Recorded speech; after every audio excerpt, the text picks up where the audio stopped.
which I exactly will do now.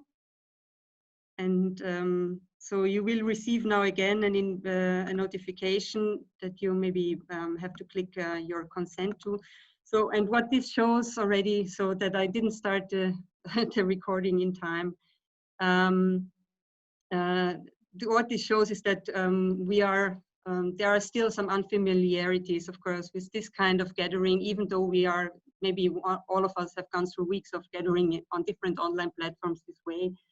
So also today, as you have seen, we might stumble over technical challenges, but as I think that actually this is where the abstract system also gets concrete, and where we are maybe also pushed to think about inbuilt imbalances of access and all these things, so we can feel the system that is behind somehow better. So, and I hope that you can go with me and appreciate, therefore, it's as something like a collective experiment to work on further in the future. And there, I think I switch off my video and would like to hand over to Valeria, Tomislav, and Marcell. We are looking forward to your presentation. Thank you, Andrea, and thank you, Yvette, Aziza, and Gerhard. Greetings to everyone. We wanted to just briefly show our faces before we start. We'll have a presentation for most of our talk, so just you have some idea to know how to put the faces to, I guess, the voice. Where is Valeria? Is she around? Here's my voice. Hey, hello everybody. Hey, Tommy. Hello, hello. Hey. Good evening, everyone. Okay. I'll be mending the participation for most of the evenings, so in advance, please excuse any mess ups. I'm sure there will be some. Okay.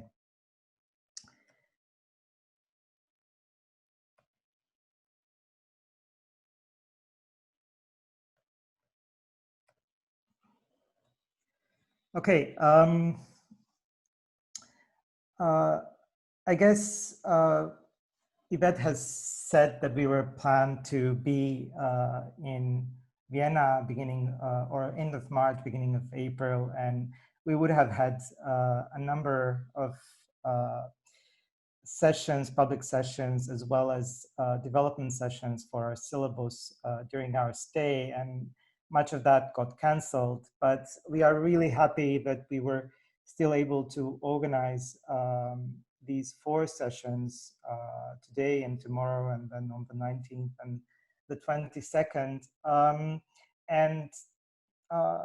It's an opportunity also to have people attending from all over the world. I guess it's not constrained to Vienna, so really happy about that.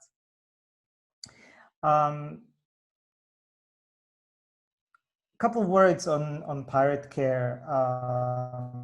I'll try to be brief before I hand over to Valeria. She'll go deeper into analysis of problems of care, and Marcell will talk a little bit more about technologies. But Pirate Care is activity, project, and research for us was initiated in 2019. We organized a conference at the research center, well, where all 3 of us work or are affiliated with. It's Center for Post-Digital Cultures at the Coventry University. And our interest into what we've coined or named as Pirate Care is a convergence of 3 of our pre-existing or previous interests. One is focus of Valeria, who has been for a while working with some colleagues who are also involved with Pirate Care, such as Zoe Romano and Maddalena Franito, working on relations of practices of care and care labor to technologies. And they have published last year a collected volume of essays, Rebelling with Care. And the other focus, or the other activity that's kind of led to Pirate Care, is a shared interest of Valeria, Marcell, and myself around online syllabi that started to become sort of point of focus and convergence of many civil and social movements over the last, I don't know, decade. We started tracking that phenomenon emerging with probably in 2014 with the Ferguson syllabus after the killing of Michael Brown, focusing on racialized policing in the US. Next big one was Gamergate syllabus, which dealt with harassment of feminist writers in gamer communities. And to maybe name another example, Standing Rock syllabus, which was created by indigenous academics from New York. So we wrote a text where we have committed to create a framework, technological framework for these syllabi that would typically, as you see, they have a hashtag, so they would be shared in social media. We promised to make a framework, technological framework, where these could be easily written collectively and could be easily preserved.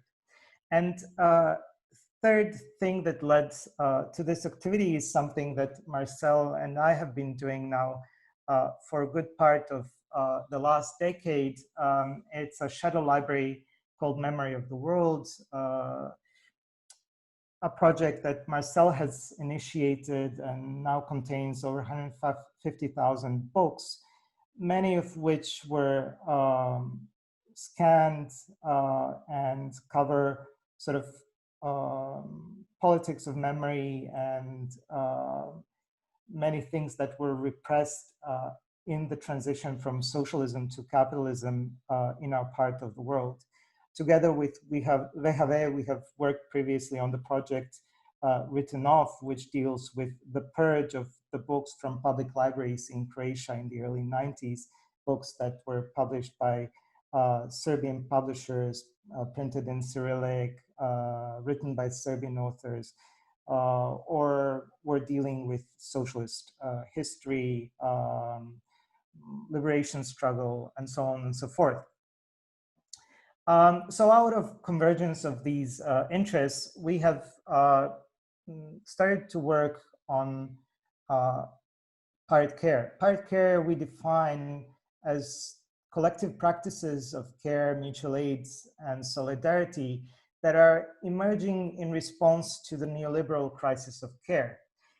That neoliberal crisis of care has many components and is very different in different locations.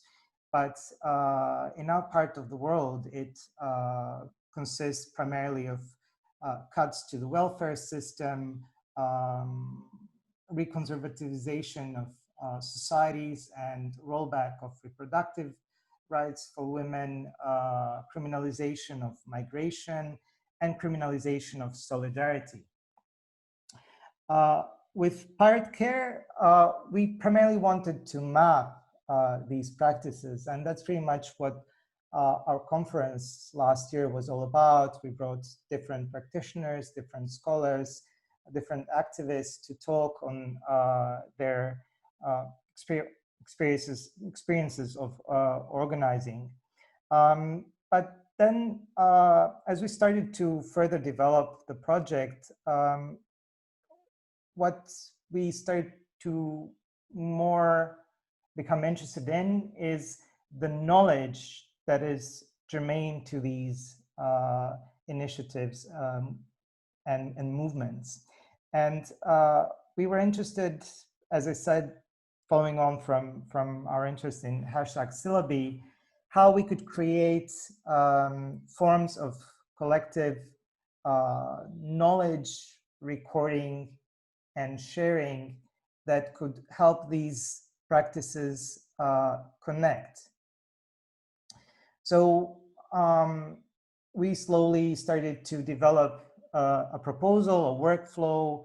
The first instance of this was that we organized a workshop with people from housing struggles in London, where we offered to document their analysis and experience of organizing, to transform it into some kind of proposition for radical pedagogy, and to see how these localized and cited knowledges could be transferred to other contexts. So housing struggles in London could relate to housing struggles in Belgrade or say in Berlin. We were interested in, furthermore, interested in how we can connect different practices, how we can create processes of learning from these practices so as to connect them and create something that our colleague has, Yannick Adema, has named scaling laterally. So how we can concatenate practices so as to address the neoliberal crisis of care and in a way transform the situation in which we operate, while at the same time strengthening all those individual activities. At the end of 2019, we have convened some 10 practitioners of Pirate Care in Rijeka within the framework of the European Capital of Culture program there that is happening or was supposed to happen in this year. And we have created 10 topics within our syllabus, which you can see here on the screen. We have worked on a topic on criminalization of migration in solidarity with Emina Božinkić, on housing struggles with Anna Vilenica and Iva Marčetić, on commoning care and commoning labor in childcare with Maddalena Fagnito, on psychosocial autonomy and harm reduction in insurrectionary movements with Power Makes Us Sick. With Ivory Tuesday, we have worked on community safety from racialized policing, with Laura Benitez on trans feminism, on Mary Magic, whose workshop you can attend tomorrow on hormones, toxicity, and body sovereignty, with Zoe Romano on fostering equity and diversity in hacker culture, and Marcell, Rasmus Fleischer, and myself have written on politicizing piracy. We launched this syllabus for the opening of the exhibition at Kunsthalle of Bread, Wine, Cars, Security and Peace. It's a mouthful. On March 8th, but just as we opened both the exhibition and the program in Rijeka, where we were supposed to also do an exhibition this year and a camp of activation of syllabus, of learning together from syllabus, got postponed and canceled. And we immediately rolled over our work with our extended Pirate Care network into documenting the unprecedented crisis of care with the unfolding pandemic. One of us, Maddalena, she's based in Milan, and obviously that was one of the hotspots. So we could immediately start to capture some of the experiences of organizing and responses that were emerging sort of in the wake of the pandemic by collectives to help those who were left in need. Thus, we have created Flatten the Curve, Grow the Care. What are we learning from COVID-19? It's an effort to document these practices. And so far, it contains around 15 documents that you can see listed here.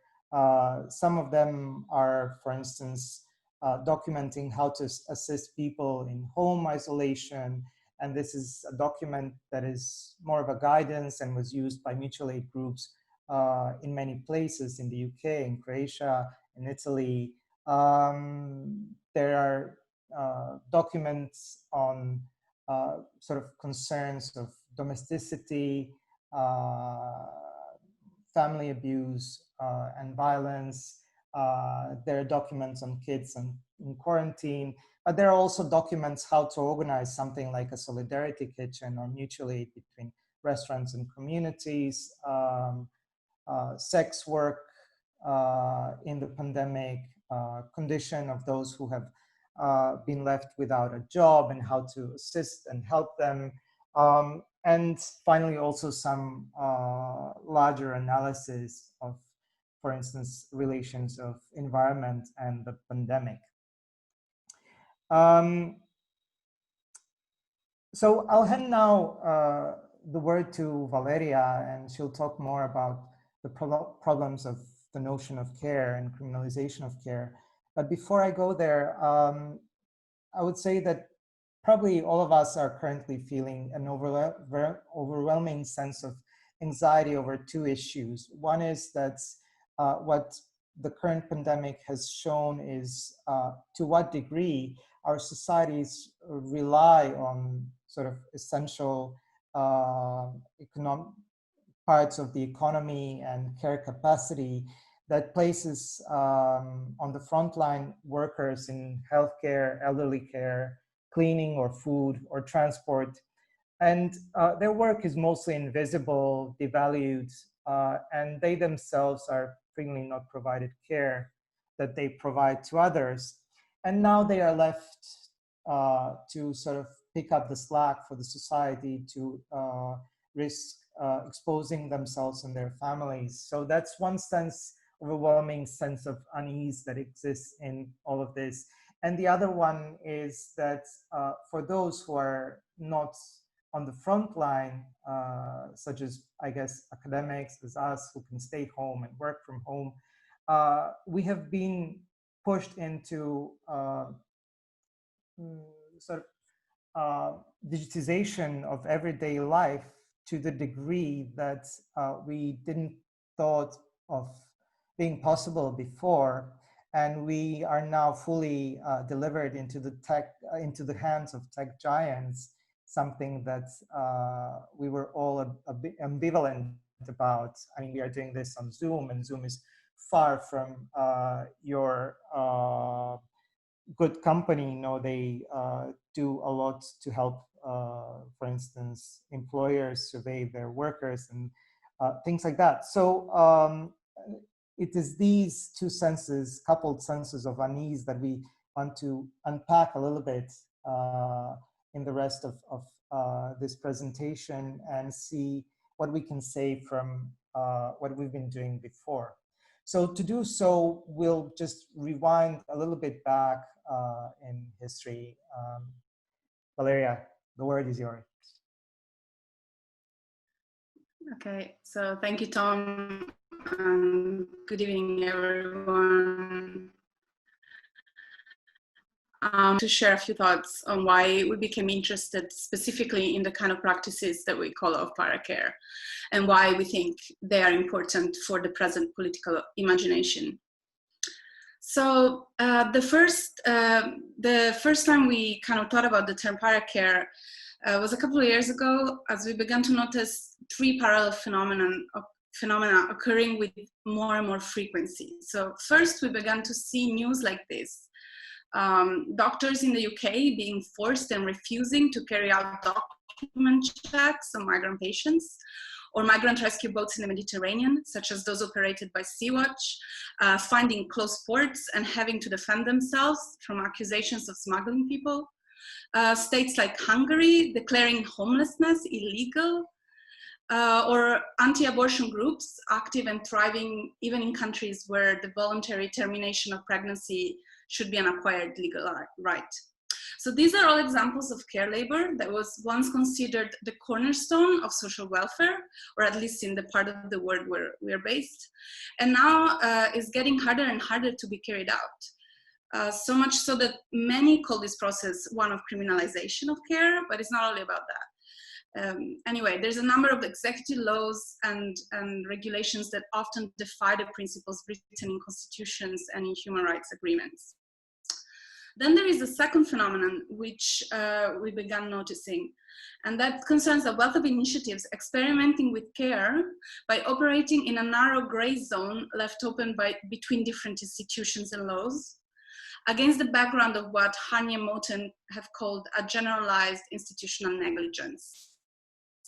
So for instance, in Greece, where the bureaucratic measures imposed by the Troika decimated public healthcare services. A growing number of grassroots clinics were created by the Solidarity movement. Or in Italy, groups of parents that have been excluded from public childcare began organizing their own pirate kindergartens. Or again, other collectives such as Women on Waves, who are delivering abortion pills from boats stationed in international waters, or also recently they've been using drones as well for women in countries where this option is illegal.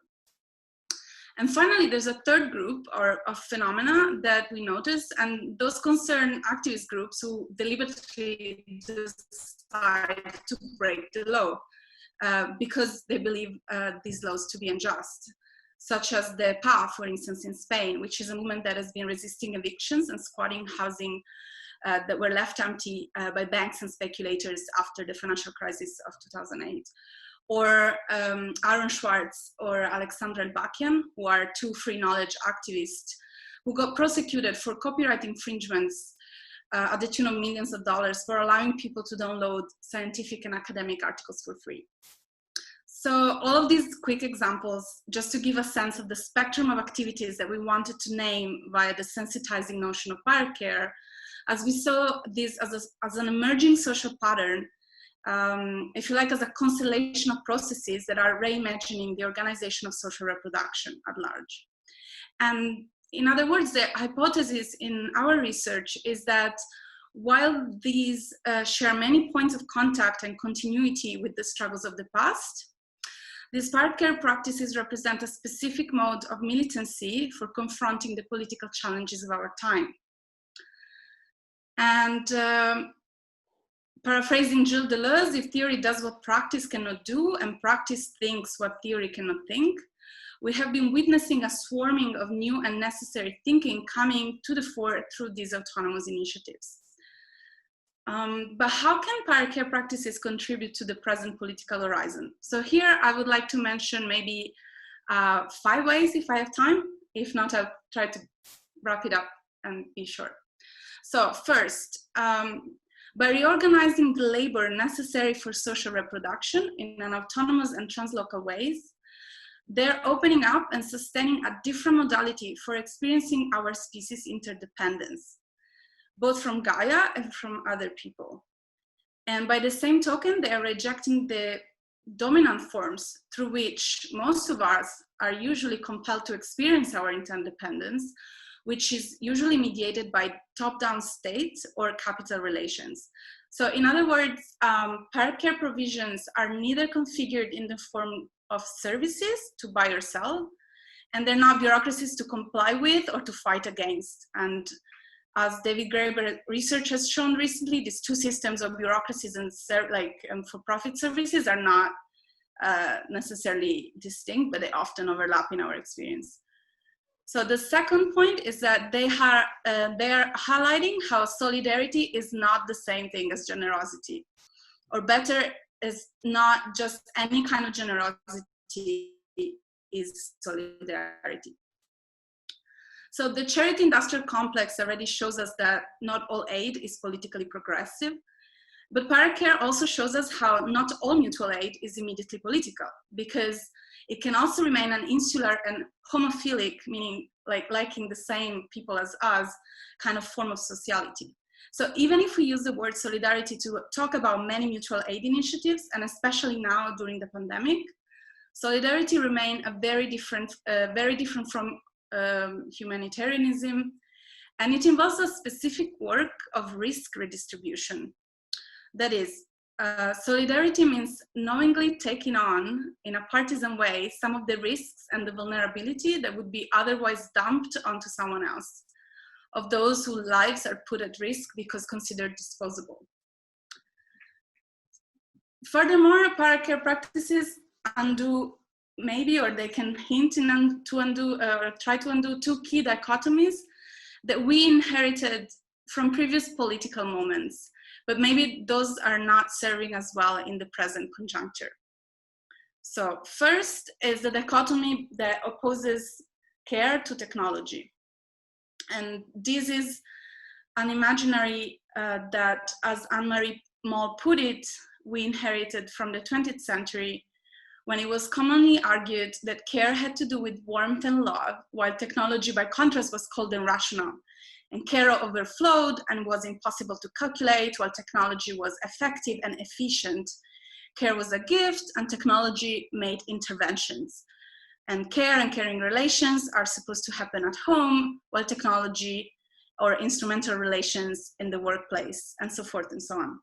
So instead, pirate care initiatives are often entangled with technologies of various kinds, which they are repurposing, readapting, manipulating for their own purposes. And they're not afraid, they're not purist in any way, they're really tinkering with this kind of stuff. And they highlight the need to fight against this kind of digital acquired habits and overloads that pretty much are leading to extractivism. And they're trying to reappropriate or build different tools, and also to cultivate the corresponding knowledges that are needed for operating and maintaining kind of different logistical infrastructures in sustainable ways. A fourth point is that another dichotomy that maybe that's where pirate care practices are intervening, it's concerning the a very common topic of debate within left politics, which is the split between insurrectionalism and commoning. And this debate has had many guises and names, and most recently, for instance, was picked up in a polemic between two strands of Marxist feminism, where some were criticizing the way in which proponents of commoning sees bottom-up initiatives such as collective kitchens as spaces where radical experimentation can take shape and prefiguring alternative to capital system. And the critique basically is usually that these initiatives actually cannot scale up and that they don't posit a real challenge to capitalist logistics, for instance. But we believe that by looking at pirate care processes, we're seeing a different and non-binary relation becoming viable between an investment in decentralized power and the necessity of coordination, and between the capacity for remaining locally rooted, while at the same time engaging with political struggles at a different kind of scale. So one last common denominator of pirate care practices for us is the way in which they basically are saying, okay, we're happy if public provisions would take care of what we are needing to take care of as pirates. So they're undoing this duality. And this is an important political proposition, because while probably in the next phase of these times we're living, the need to reclaim public provisions that sustain life will become even more pressing.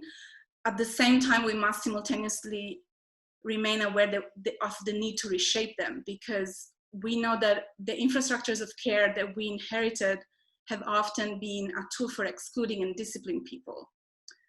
And as Foucault put it, in any civilization where the police has taken the place of pirates, dreams dry up and espionage take the place of adventure. So I'm just gonna conclude here that by saying that in the increasingly grim scenario of neo-feudalism that is opening up in front of our eyes, and which Jody Dean has recently described as a system of legal illegality, pirate care practices are repoliticizing piracy, not so much as a move outside of the law or as a libertarian kind of utopia, but as a strategic move to advocate for a different use of its possibility for a just word and a good life, as the lovely title of the exhibition by Vehav suggests.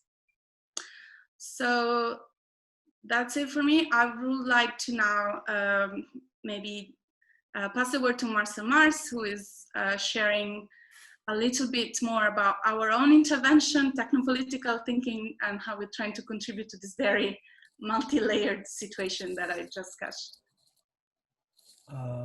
Thank you. I hope that you can hear me. Valeria, can you hear me? Okay. So yeah, I will continue with what we kind of called in our little kind of structure a technopolitics. So I'll start with, it is so easy to imagine the world of technology today as a dystopian nightmare. Adventurers, also known venture capital, diversify adventurously in order to monopolize. They serve the power and hope for the network effect. Many of those attempts fail, but the ones who survive get into extremely powerful monopolies which shape our lives. The way how we communicate, how we present ourselves to the world, what we have access to, who has access to information about us, how we travel, to whom, and how much we pay the rent. There are Google, Apple, Amazon, Facebook, Microsoft, Uber, Zoom, Airbnb. I'm sure you know all of the names. It is a well-known phenomenon, and there are truly good critiques and reflections on the phenomenon. Jody Dean mobilized the concept of communicative capitalism, and recently neo-feudalism, as Valeria mentioned, Shoshana Zuboff of surveillance capitalism, Evgeny Morozov of techno-solutionism. Mackenzie Work revisits the class struggle with the theory of vectoralist class, where the vector is commodification of information. Nick Cernicek theorizes the concept of platform capitalism. WikiLeaks and Snowden got in trouble after revealing the cynical scope of today's repression apparatus. And finally, Cambridge Analytica ridiculized all of that to the next level of absurdity. Just look at Trump should become a metonymy of the dystopian nightmare of technology pushed to its radical, ridiculous end, whose trajectory I try to sketch here in order to set the scene so I can quickly move away from it. In our work, we try to hold on to the imaginary in which technology serves people who rely on each other, a technology for people to share and learn together. And we are not naive here. We recognize and respect all of the important struggles for freedom of speech and privacy, but these also leave us in a dark place where there are too many evil forces, and then we are left to rely on our heroes, of whom there is only few, but they are super smart and tech savvy. We feel in all of these struggles, it is also important to hold on to the imaginary of collective, collaborative, caring, and piety struggles too. Obviously, there is a lot of effort being invested into developing, setting up, and maintaining technologies and infrastructures, which follows that imaginary. And that's important. It's practical and political. But keeping the imaginary alive is equally important. And that too is practical and political. Our critical insights about technology sometimes take a shape of storytelling, where we want to go with the technology we build, set up, maintain, and use. This is one of those situations, this very situation, when we state the obvious, and while telling the story, we claim this is what we do now.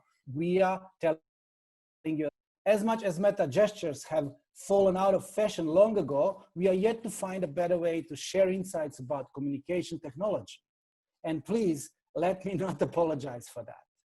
Meta will be here. There is a couple of structural discriminations which we have been struggling with for a very long time with the internet. The first one is that network topology, which relies on IPv4 addressing infrastructures, Internet Protocol version 4 addressing infrastructures, where 4 billion allocated addresses seemed vast at the beginning, some 40, maybe a little bit more years ago, but have become very claustrophobic already like halfway to today, 20 years ago. That left us with the network topology where when we want to share a file, we in most cases rely on at least a server somewhere, if not a cloud infrastructure. And the cloud, as we already know, is a cake which is shared between very few, very rich tech giants. And that's not good. As most of the IP4 addresses are given to corporate or governmental entities for which it is easy to know what is the country they are registered in, there were a couple of companies who got into bookkeeping of that data set, and then we ended up in a situation where these companies are making money on someone else's desire to discriminate on the basis of internet geolocation.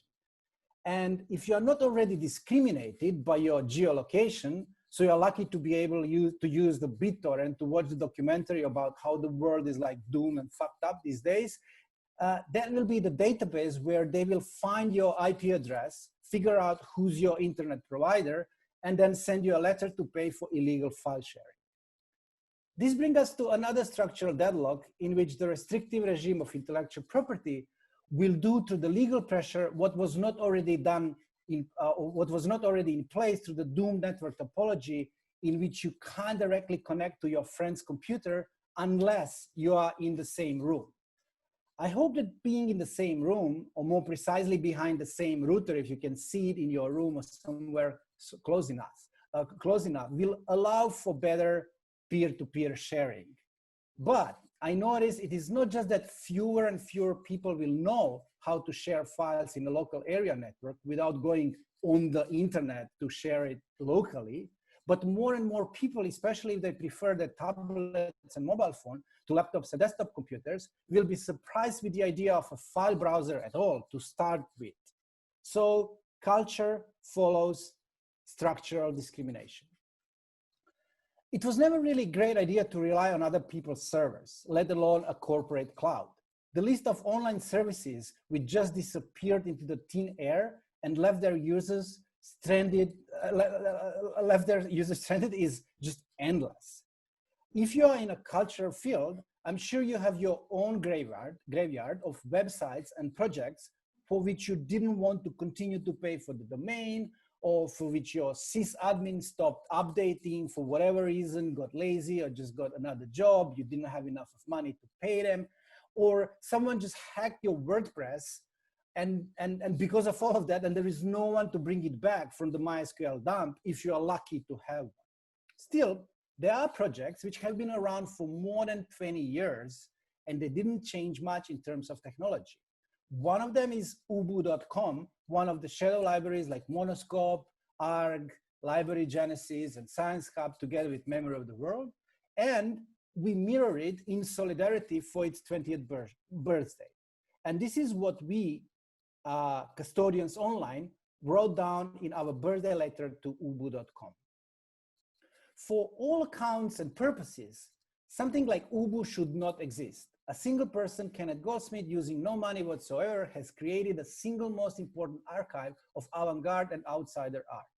Works that have played an important role in culture history or could play in the future have been collected, organized, and made available to anyone with no restrictions. Just the friendly reminder to respect the works. In a world of money-crazed startups and surveillance capitalism, copyright madness and abuse, Ubu represents an island of culture. It shows what a single person with dedication and focus can achieve.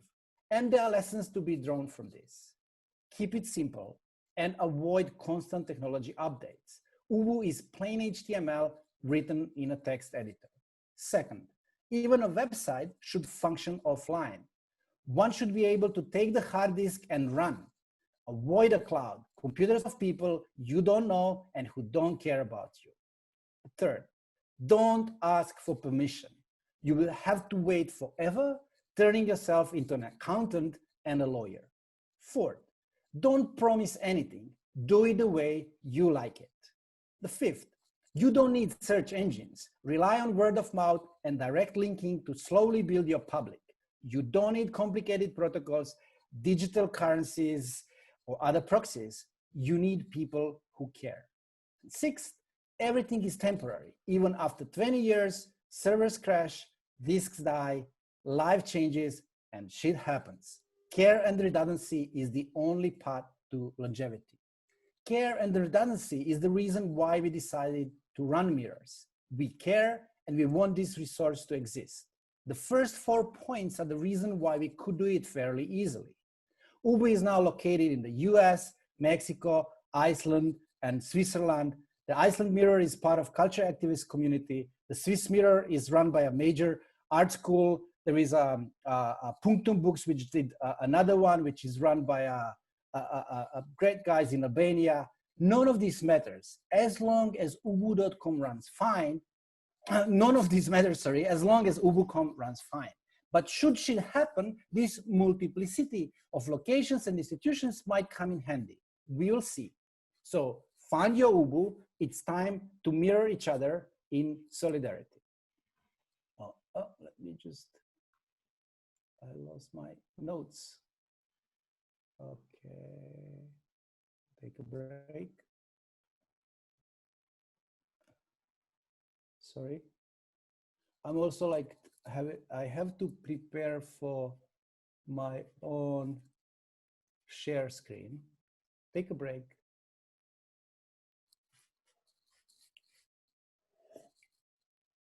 Okay, with the tools and workflows of the syllabus we developed, we want to offer social movements a technological framework and pedagogical process that helps them transform their shared analysis of present confrontations and reflections on past mobilizations into situated material to learn together. We are developing our experimental platform for collaborative writing and publishing of syllabi while writing a syllabus, a Pirate Care Syllabus. It is, and it was, and it is a privilege to develop together with people who care both for the technology they use and even more for the content they produce using it. It is exciting and fun, but also sometimes things break and we have to ask collaborators to be more meticulous with the syntax of the plain text markup language which we use. It is sometimes frustrating as the compilers are strict, but every time we pass its strictness, we learn that and took it from the computers. Then we decide if we want to automatize it or not. The technological framework that we are developing should allow other similar movements to avail themselves of these syllabi freely in their own learning processes, but also to adapt them to their own situation and the groups they work with. We want that the syllabi can be easily preserved, that they include all of the digitized documents relevant to the actions of these social movements, and that they come integrated with well-maintained and catalog collections of reading materials. That means that we don't want that they go defunct once the dependencies for that WordPress installation get broken, that the links to resources lead to file not found pages, or that adapting them requires a painstaking copy-paste process. To address these concerns,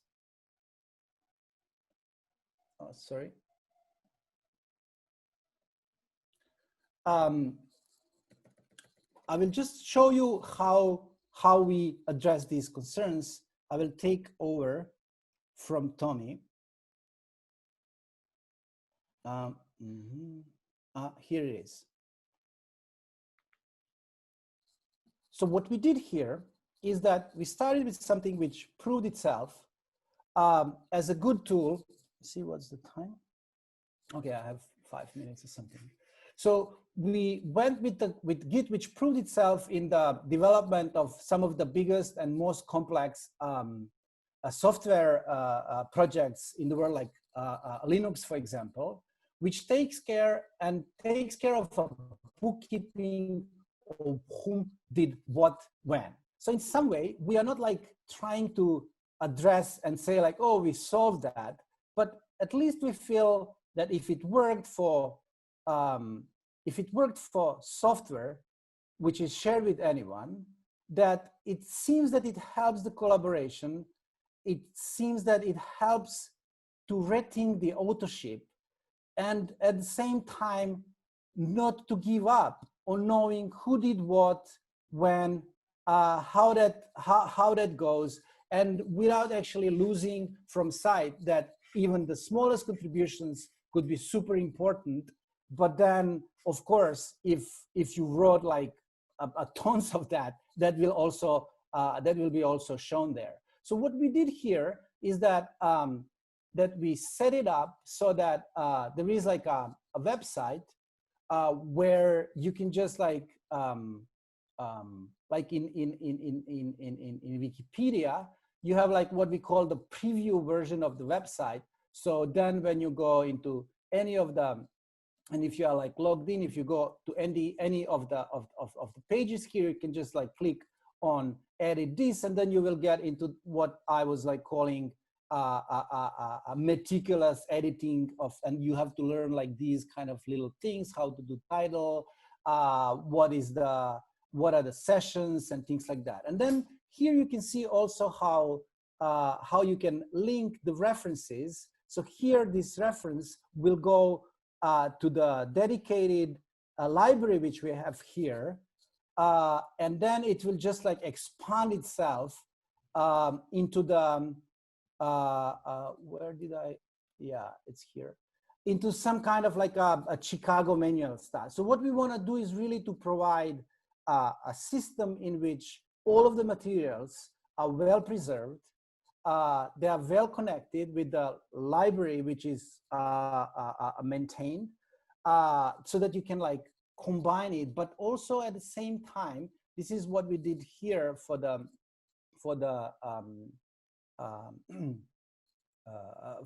exhibition, so that you can also at the end, you can download a standalone version of the whole syllabus, and you can just store it on your USB disk and run away from internet or whatever, put it on your computer, and without any software but the browser, you can just like browse the standalone syllabus which we built here. So far, I don't think anyone ran away with that because it seems that internet works fine, and also we couldn't go and just like meet. That's how we imagined that all of this should happen, that we meet somewhere in person, and that's where we learn together.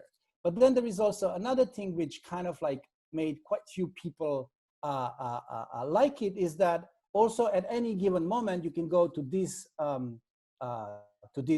URL, and then you will get a proper publication, a proper kind of book with see like you can go into with the links, and it tells you like what are the pages where and things like that. And then also you can print it out.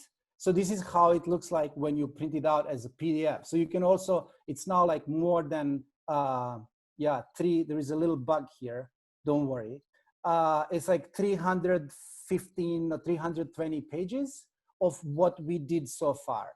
So in that sense, what we are trying to do is like to provide a certain kind of vision in which we take care of the collaborative writing together, where we have a fairly good idea who did what when.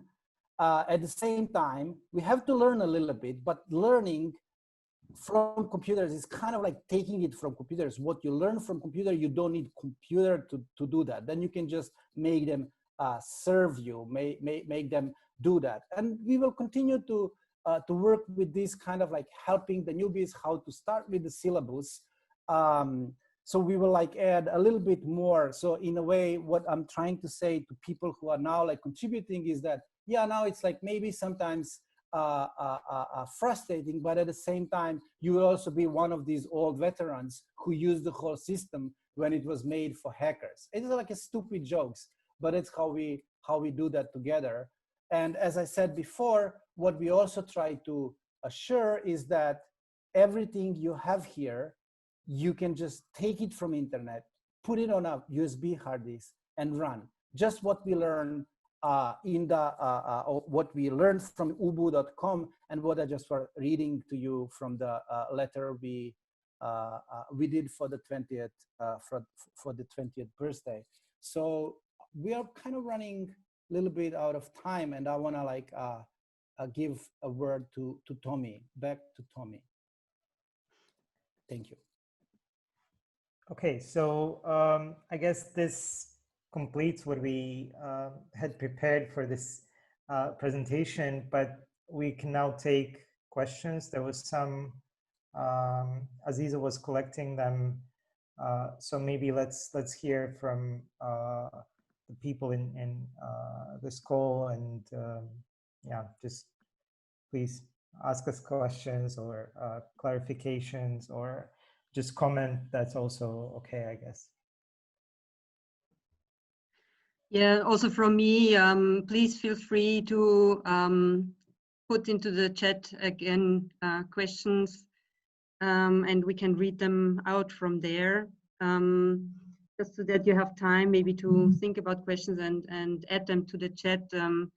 Maybe I can start with just one thought that I had when listening also to you all, and then to Marcell in the end.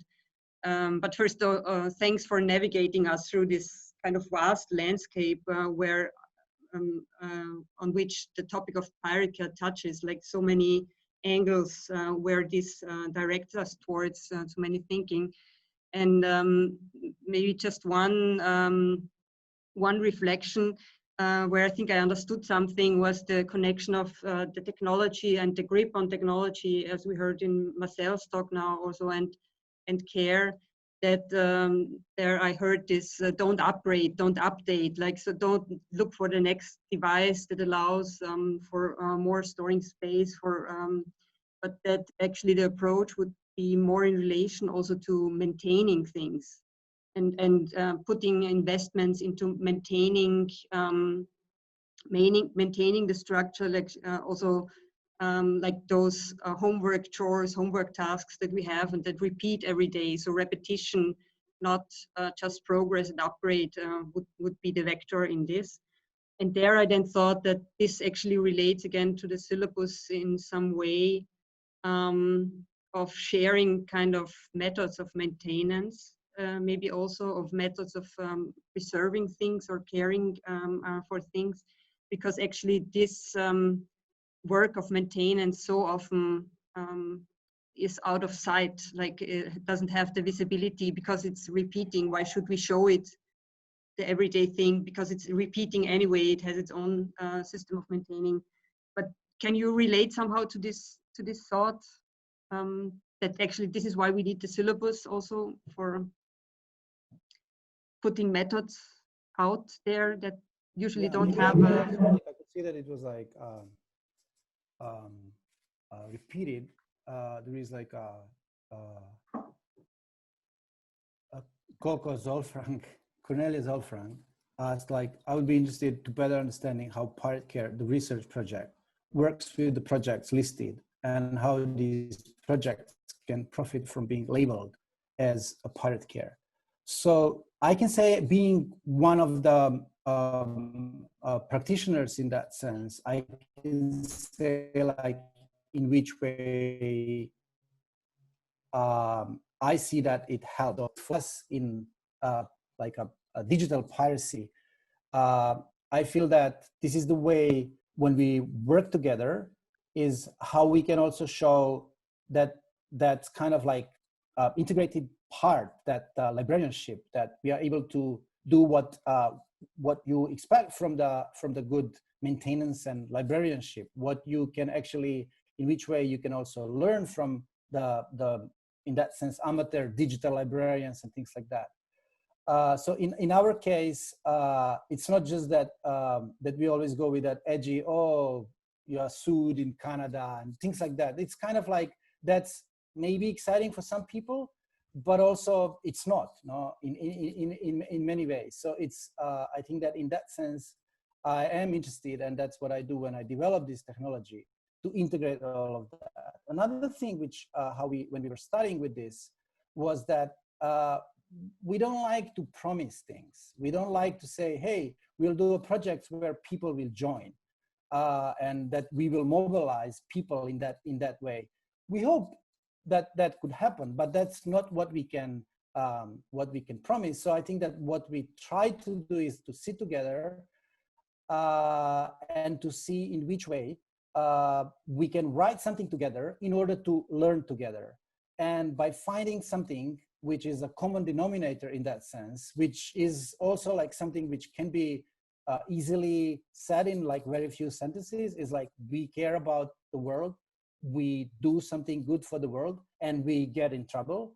And in that sense, some of us take a risk, and then what we would like to see is that who else can take a risk for the ones who are taking risks, for the ones who were originally put in risk, and things like that. So in that sense, that's how we see it. We see it as a platform to articulate some politics. And in that sense, I don't think that massive copyright infringement is what a neoliberal academia really kind of imagined to do. I can see why is that happening there, but that's one of the reasons why I feel that I didn't do any compromise from my practice in order to do this. And I would like to hear from other practices also in which way they see how they profit, or it's also like a very bad word. Yeah, why you would do that in a way. Yeah, sorry, I was too long. Yeah, maybe if I may just quickly segue into that. So it is, I think if I understand the spirit of the question, I think it's something that we have been spending time with, trying to figure it out, because there's always, again, a blur in between organizing a project that is a cultural project. So it lives in an ecology of institutions, it attracts fundings, and the likes. So it requires a very, I think, rigorous work of ethically figuring out and politically figuring out how that relation with practices that are taking on great risks or that live on as activist or militant practices and they're not in the cultural sector, how that relation is configured is absolutely crucial. I don't think we have never like a clean-cut answer to these edges. They're not stable, but what I can say, so yeah, I agree with Marcell. I think to say how this benefits maybe the people that we have been collaborating with, it's for them to say. But from where I'm sitting, I was really happy to, in a way, be able to offer some kind of opportunities and support, and it's material. It's also to do with funding for both meetings and kind of fostering a network in that sense, and just having people giving some opportunities for all of us to meet and discuss in a way that is not topic specific. So it's not about a meeting of everybody works around migration and criminalization or that kind of topicality that sometimes happens, but trying to really see if there is an alchemy that comes out when people that share an approach, a political approach, can meet. And of course, we know that this happens in all kinds of activist meetings, so this is just one other way. And the other one, for me, might be equally important, is about providing a place where the great, really great kind of radical pedagogies that are emerging from these initiatives can be made a little bit more accessible in a stable way with resources, so with links and, you know, the archiving the zines and all the kind of maybe bits and pieces that practices produce, but they're not necessarily a priority, and they're not necessarily, there's not necessarily like an archive that takes care of these things. So I think as a learner, I like to have that resource for myself.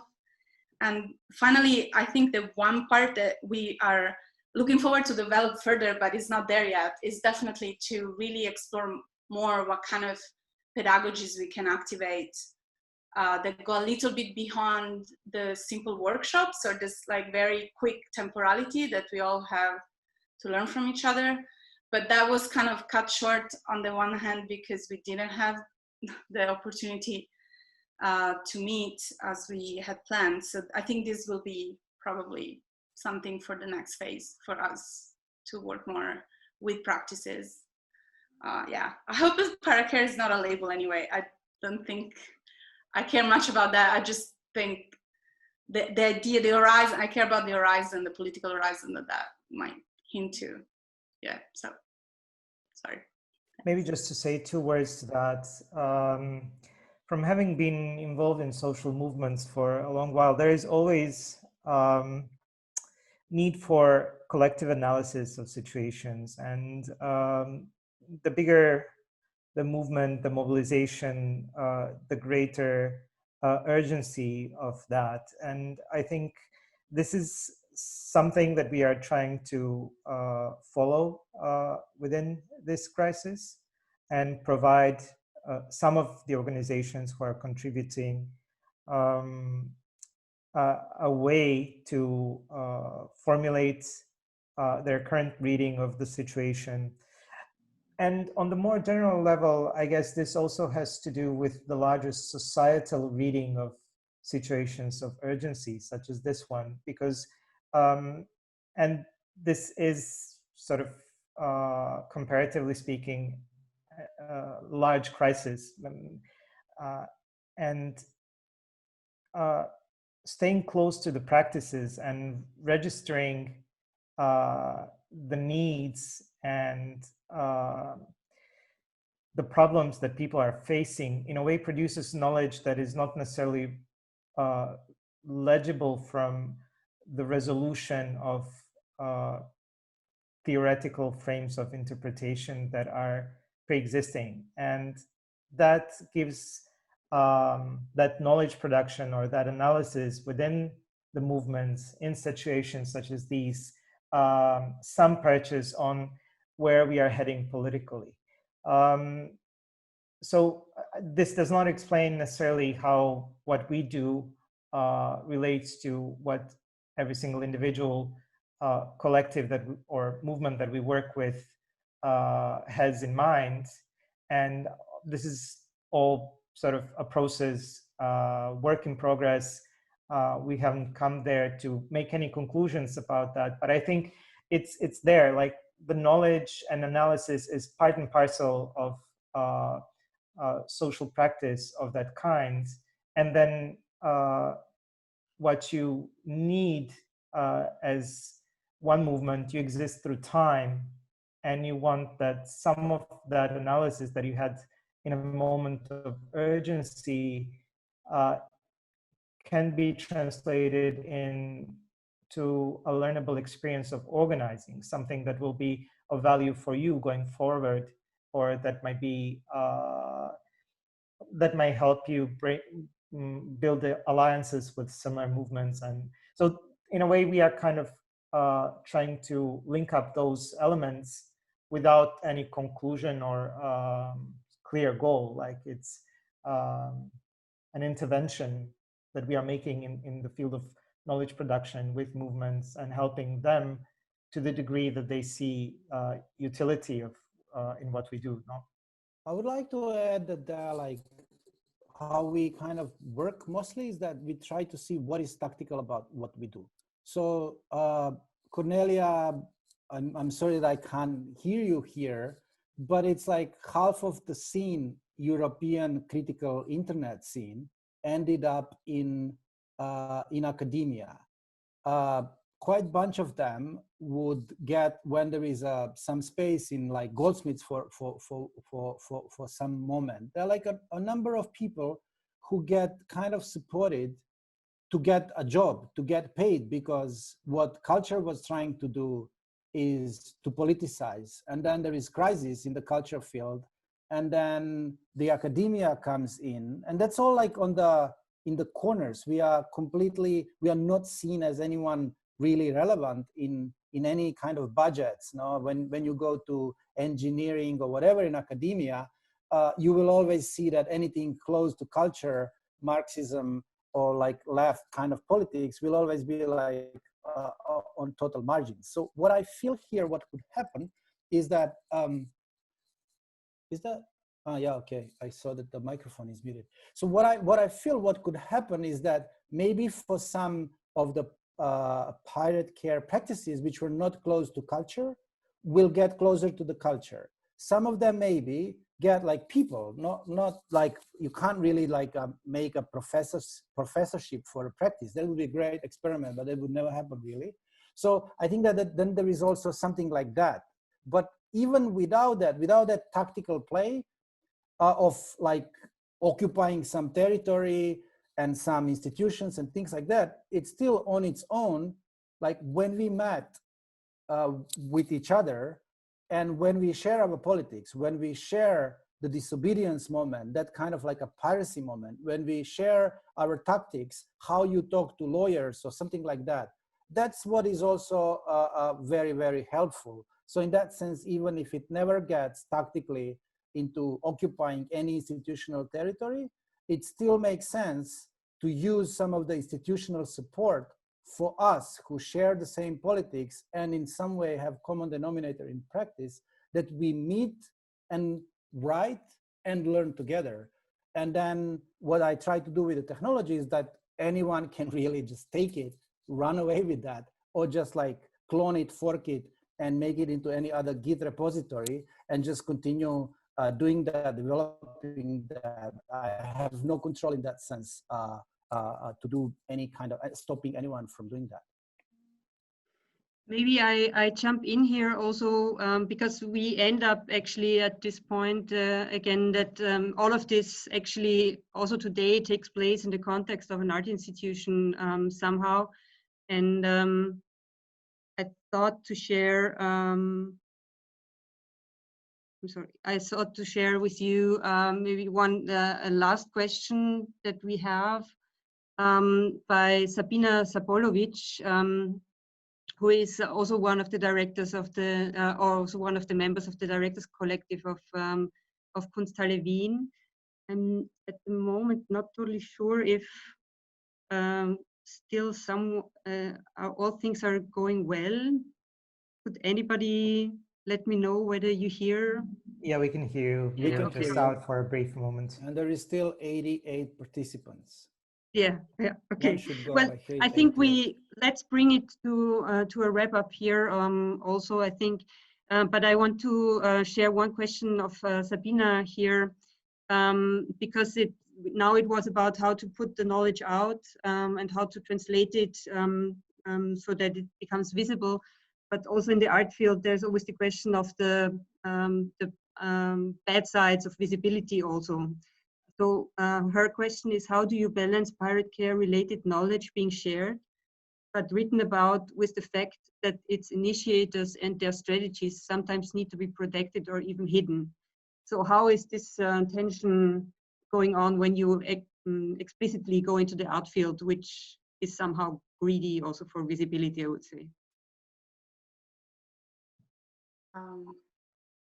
Maybe I can start very quickly. I don't know. Yeah. So thanks, Sabina. It's for the moment, it has not been a tremendously difficult question to answer because we write with the practitioners. So nothing that they don't want to divulge, make public, will be anywhere on Pirate Care, and the rest of the research is based on sources that groups or collectives already share online. So the idea is to aggregate some of these resources. It is true that the lack of context is a huge problem online these days, and not only online. So there, it might be interesting to keep that tension somewhere at some point, I would imagine. Another one I would say is that I think there's a big difference in between what a syllabus can do as an online media object, as the document, and actually what can happen when those materials can be activated face to face. So we are not in any way imagining or proposing that now the syllabus becomes a kind of fetish object that replaces the real labor of learning with each other, and kind of all these kind of and producing gatherings that allow these tacit knowledges, which are the important ones to build up and realize what's possible to build in terms of organizing in different places. So yeah, I think that's what I would say. I would like to add that, like, syllabus, the same like book into media theory would say like piracy is the same for any kind of file. Is it a movie, or is it the music or book or whatever? It's just like a file format in that sense. And the politics around that are slightly different, but the way how people perceive it is very different. And if we stay with the imaginary of book, library, and things like that, it's kind of staying close to the knowledge. And that's just tactically better than go with movies, because with the movies, you're always in some kind of like a terrain of like a entertainment. With books, it's just things like that. But at the same time, in terms of, for Sabina, for your question, how to hide, how to kind of, technology could help. And the way how we develop it is with some insights about what autonomy these days could look like. And having things on your laptop and not on a server or on a cloud is much different if you want to talk like computer security or about the vector attacks or whatever. So in that sense, it's just easier to bring computers if these computers are not connected on internet. So in that sense, if you want to have a technology close to something which is hidden, which I wouldn't necessarily recommend, but if you do, then it's better to have something which is in that way autonomous And when people start to talk about encryption and like cryptocurrencies and all of these, no one really understands that. And I think that it's easier to do a good politics by knowing the old school, who you trust, what are the tools they have, and if these tools are not leaking, it's not necessary to have an encryption, but if you want to add encryption, of course, that it could happen. So in that sense, I think that combination of how to involve technology in these setups, it is important, and we are trying to think through that, but also we try to write down with the others and learn together about that, because yeah, I don't think that anyone really knows, especially like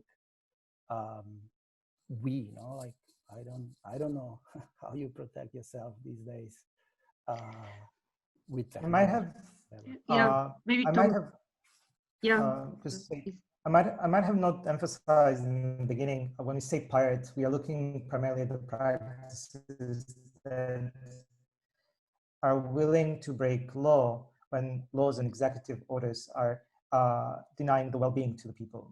That's the pirate in Pirate Care. And therefore, the question of hiding is a legitimate question, and Marcell has addressed it. However, what we are primarily interested in is those practices that do not shy to politicize what they do. Because we think from that politicization, that openness about wrongness of law and regimes and orders is fundamental to what we are trying to document here. Mm-hmm. So we are not looking really at practices that are nice and are trying to operate in the gray zones and are negotiating their way. We are interested in how they can claim political terrain. Well, thank you, Tom. I think that actually in the last three statements, we quite nicely circled through many of the topics of the presentation before. And I think that as we are over time, quite over time now, maybe let's wrap it up here. Maybe Tom, Valeria, Marcell, show up once more on the screen so that I can, because the recording is still going on, and so that we can maybe also wave hands for saying thank you very much for this intense session that we had online. We are going on online for 4 sessions during the tomorrow and next week, and but then of course we are very much looking forward to meet in real space soon, sometime again, and soon again, to also try out this sort of activation of the Pirate Care and collective sharing of knowledge and get together. Thank you very much to all of you. Take care in this sense, stay safe, and see you soon again. Thank you, Andrea, for hosting us. Yeah. Thanks everyone. to everyone who attended.